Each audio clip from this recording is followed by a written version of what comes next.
जिंदगी को सिर्फ गुजारो नहीं, बल्कि उसे जियो। सिर्फ छुओ नहीं, महसूस करो। सिर्फ देखो नहीं, गौर करो। सिर्फ सुनो नहीं, ध्यान से सुनो। सिर्फ ध्यान से ही नहीं सुनो, बल्कि समझो।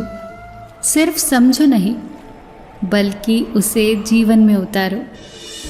जीवन में उतारना ही तो सब कुछ है। आखिर हम सीखते क्यों हैं? जीवन को बेहतर बनाने के लिए, है ना? ज्ञान ही शक्ति है, ये बात अधूरी है। ज्ञान तो महज जानकारी का नाम है। ज्ञान शक्ति तभी बनता है जब उसका इस्तेमाल किया जाए। एक बहुत ही प्यारी कहानी सुनाती हूँ। एक जंगल था, तोतों के जंगल के नाम से मशहूर, क्योंकि वहाँ बहुत सारे तोते रहा करते थे। एक शिकारी की नज़र में वो जंगल आ गया। वो शिकारी जंगल में रोज़ जाता, जाल बिछाता, दाना डालता और बहुत सारी तोते पकड़ता और उन्हें बाज़ार में बेच देता। ये हर रोज़ होने लगा। अब धीरे धीरे उस जंगल में तोतों की संख्या कम होने लगी। ये देखकर तोतों के सरदार को बहुत फिक्र हुई कि अगर ऐसे ही चला तो वो दिन दूर नहीं जब जंगल में एक भी तोता नहीं बचेगा। पर अब वो करे भी तो क्या करे? वो इसी सोच में उलझा हुआ था कि उसे ध्यान आया एक साधु का, जो जंगल की सीमा पर रहता था। उसने सुना हुआ था कि वो साधु किसी भी समस्या का अचूक समाधान देता है। वो उड़ चला उस साधु से मिलने के लिए और जाकर साधु को सारी बात बताई। साधु ने कहा, एक बात है जो मंत्र की तरह है, जाकर अपने साथियों को बताना। अगर वो समझेंगे तो इस जंजाल से छूट जाएंगे। और वो मंत्र है, शिकारी आएगा, जाल बिछाएगा, दाना डालेगा, फंसना मत। इस मंत्र को याद करके वो सरदार तोता उड़ गया। जंगल पहुंचकर सब तोतों को इकट्ठा किया और उन्हें सारी बात बताई। सबको अपने साथ दोहराने को कहा, शिकारी आएगा, जाल बिछाएगा, दाना डालेगा, फंसना मत। अब तो सारे तोते सोते जागते, उठते बैठते, खाते पीते यही बात दोहराते, शिकारी आएगा, जाल बिछाएगा, दाना डालेगा, फंसना मत। अगले दिन शिकारी आया। उसने जाल बिछाया, पर पेड़ पर बैठे तोते लगातार यही बोले जा रहे थे, शिकारी आएगा, जाल बिछाएगा, दाना डालेगा, फंसना मत। शिकारी हैरान था। सोचने लगा कि सभी को मालूम है कि मैं आगे क्या करने वाला हूँ। आज तो मैं एक भी तोते का शिकार नहीं कर पाऊंगा। उसने जाल समेटा और वो चला गया।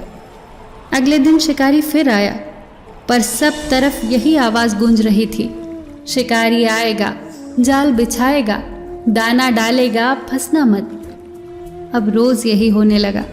शिकारी परेशान हो गया कि अब वो शिकार नहीं करेगा तो बाजार में क्या बेचेगा और खाएगा क्या?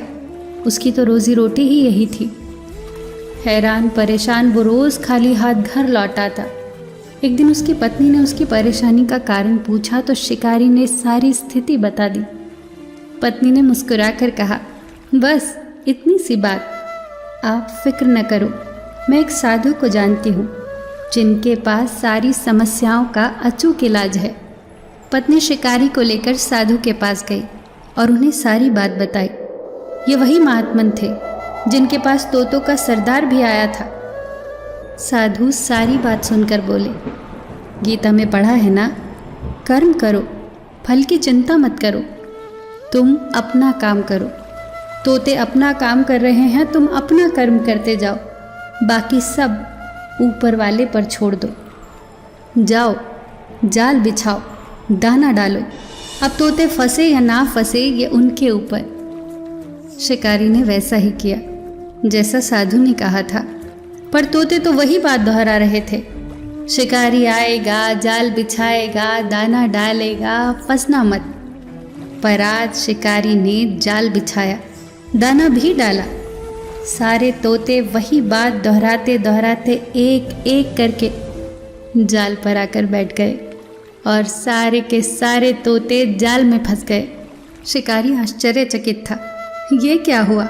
क्या उस साधु के पास कोई जादुई शक्ति है? ये जानने के लिए वो जाल में फंसे सारे तोतों को लेकर साधु के पास गया। उनके पैरों में गिरकर बोला, महात्मन, ये क्या जादू किया आपने?